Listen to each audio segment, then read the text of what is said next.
Hi, welcome to Gloomy Recaps.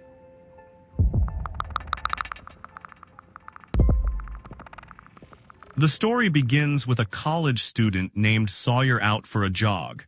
Not long after, she stops when her phone buzzes. It's a message inviting her to a job interview at the company she applied to. After waiting so long, Sawyer couldn't be happier. Without wasting any time, she starts getting ready since the interview is quite far away in another town. She then plans her route and packs everything she needs for the trip. The next day, Sawyer sets off on her trip out of town for the job interview, relying only on the GPS on her phone. But along the way, she runs into a massive traffic jam on the main road, forcing her to look for an alternate route. The road she picks feels unfamiliar, one she's never taken before.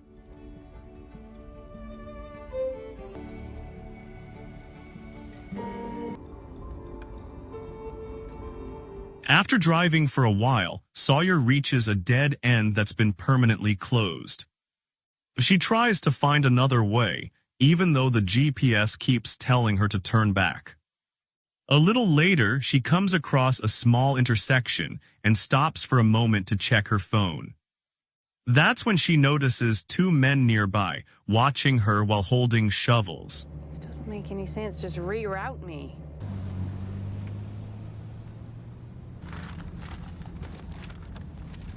Sawyer pulls over to the side of the road and opens a large map, hopping to figure out another route. Suddenly, a truck pulls up right in front of her. Inside are the same two men she saw earlier, Hollister and Buck, brothers who now offer to help her, as if they know she's lost. As Sawyer gets ready to leave, Hollister blocks her way and invites her to stop by their place since it's getting late. Feeling something's off, Sawyer grows suspicious that Hollister and Buck might have bad intentions. She tries to talk her way out of it, but the situation quickly turns tense. Listen, we just want you to be comfortable. That's all we want.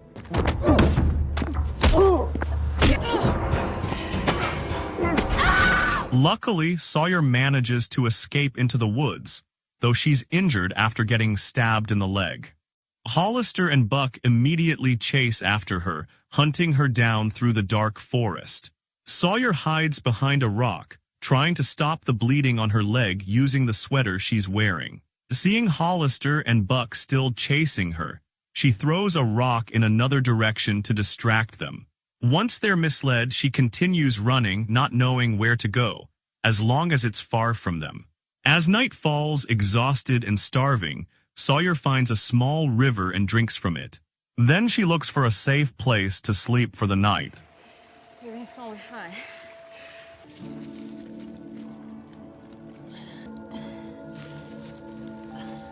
The next morning, at a nearby police station, officers receive a report about a car that was abandoned on the side of the road. Sheriff Brian, who's in charge of the case, tells his deputy, Nick, to run the license plate through the system. Brian himself heads out to check the car, which turns out to belong to Sawyer.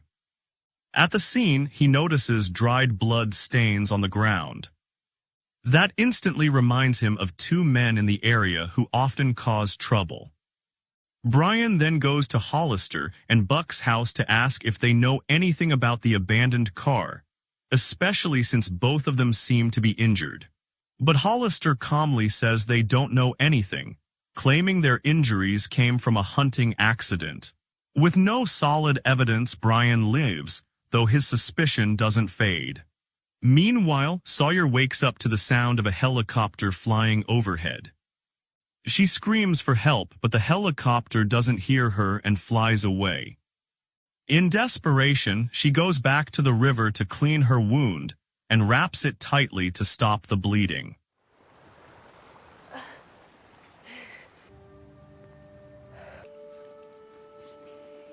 Even though things are getting worse, Sawyer keeps her spirits up, believing someone will eventually find her abandoned car.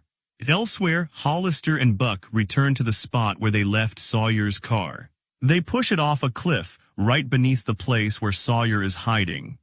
Hearing the crash, she quickly crawls away and hides deeper in the woods. Moments later, she hears their voices getting closer. Hollister warns Buck that they need to find Sawyer fast, or they'll be in serious trouble. After they leave, Sawyer goes down to her car and finds her phone smashed, but still faintly working. She sees several missed calls from her worried mom and tries to call back, but there's no signal. When Hollister and Buck find a piece of Sawyer's wet cloth nearby, they become sure she's still around and start searching again. Meanwhile, Sawyer keeps walking through the woods, trying to find a phone signal. By afternoon, she's exhausted and her battery is almost dead. Before it dies completely, she records a voice message for her mom, but the phone shuts off before she can send it. Hopeless and in tears, she doesn't know what else to do. As night comes, Sawyer keeps walking until she finds an old, abandoned cabin. Weak and starving, she collapses and passes out. The next morning, Sawyer wakes up in an unfamiliar room, her wounds neatly bandaged. She tries to get up, but the door is locked. Moments later, a man named Lowell enters. He's a drug cook hiding out deep in the woods. Still traumatized, Sawyer grabs a knife and threatens him. Lowell tries to calm her down and asks her to put it away, but in panic, Sawyer splashes liquid on him and tries to run. Too weak to escape, she collapses again. Elsewhere, Deputy Nick sees Hollister and Buck leaving the police station after talking to Brian. He asks Brian if they're connected to the abandoned car case, but Brian says they were just there for paperwork. Nick doesn't buy it and asks to look deeper into the case, sensing something's wrong. Back in the cabin, Sawyer wakes up again to find Lowell making her some food and a drink. She realizes her hands are tied, so she can't move freely. At first, she's hesitant to eat, but once Lowell steps out to work on his drugs, she gives in and eats everything. Later, she introduces herself and explains what happened, begging Lowell to take her to the police. But before he can answer, they hear a car approaching. Sawyer yells for help, but Lowell quickly covers her mouth and warns her it's Hollister and Buck. Turns out, Lowell is their cousin and also their drug supplier. Hollister and Buck come in asking about their next batch of product and about the missing girl. Lowell plays it cool, pretending not to know anything. Sawyer, meanwhile, tries to free her hands by reaching for some chemicals nearby. Hollister grows suspicious when Lowell refuses to let them inside, and he sends Buck to check. Luckily, Sawyer is gone by then, so they eventually leave. After they're gone, Lowell finds Sawyer again and brings her back to his trailer. At the police station, Brian and Nick meet their superior, State Police Chief Daniel, who orders them to find Sawyer, who's been missing for 2 days. To send my men traipsing through the woods on Thanksgiving if I don't have to. We got a picture of this missing girl. Lowell explains to Sawyer that he's not keeping her prisoner. He's actually protecting her from Hollister and Buck. He tells her the nearest town is about 20 miles away, too far and dangerous to reach on foot.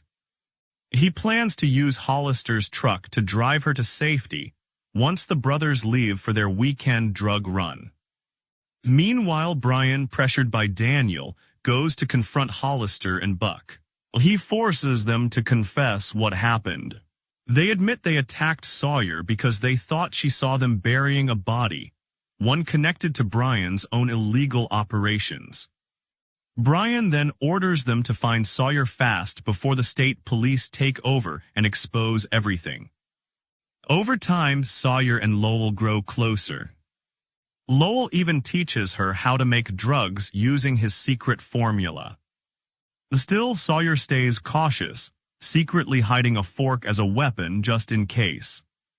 One day, Lowell tells Sawyer to hide because Hollister and Buck are on their way. They arrive bringing supplies for another drug batch. Back at the station, Nick keeps digging into Sawyer's disappearance, even during the Thanksgiving holiday. Brian tells him to go home and rest, promising to handle the rest. But when Nick returns to grab something he left behind, he overhears Brian talking to Hollister and Buck, ordering them to make sure Sawyer is dead. Shocked, Nick realizes Brian is involved. He grabs his gun, but before he can act, Brian shoots him dead to keep his secret safe.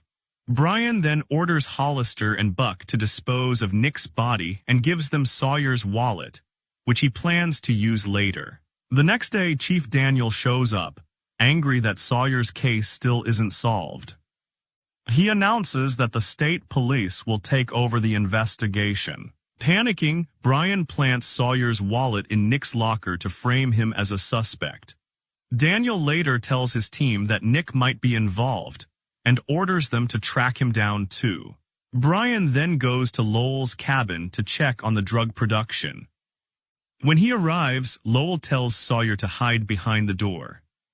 The tension between Brian and Lowell is obvious. Lowell clearly hates him. After an argument, Brian leaves, demanding that Lowell finish the batch on time. Later, Hollister and Buck return, this time in a police car, with Hollister dressed as a deputy. Before leaving, Hollister notices strange footprints near the stairs but says nothing. Once they're gone, Lowell tells Sawyer to get ready. They'll use Hollister's mom's car to take her to the state police station. But just as Sawyer returns the fork she'd been hiding, Hollister and Buck suddenly show up. Things get tense, but Lowell tries to calm them down, inviting them in for coffee. He subtly signals Sawyer to follow his plan. While pretending to make coffee, Sawyer puts a liquid in the microwave to trigger an explosion. The blast kills Buck instantly, while Sawyer and Lowell manage to escape, though Lowell is badly injured. Hollister survives and comes out with a shotgun. Lowell tells Sawyer to run, but before she can, Hollister takes aim. Lowell tackles him and the two fight fiercely. Lowell wins, but before he can finish Hollister off, Brian appears and shoots him dead. Then he kills Hollister too, calling him useless. Brian plans to destroy all evidence and make it look like he just uncovered a drug lab. Meanwhile, Sawyer runs through the woods until she reaches the main road, where she spots a police car. But it's Brian driving. Unaware of who he really is, she tells him everything that happened.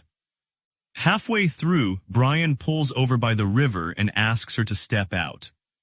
That's when Sawyer realizes the truth, he's one of them. She tries to escape, but he catches her and tries to drown her.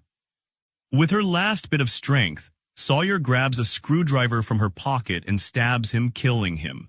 Wounded and exhausted, she crawls back to the main road, where state police finally find her, ending her terrifying ordeal.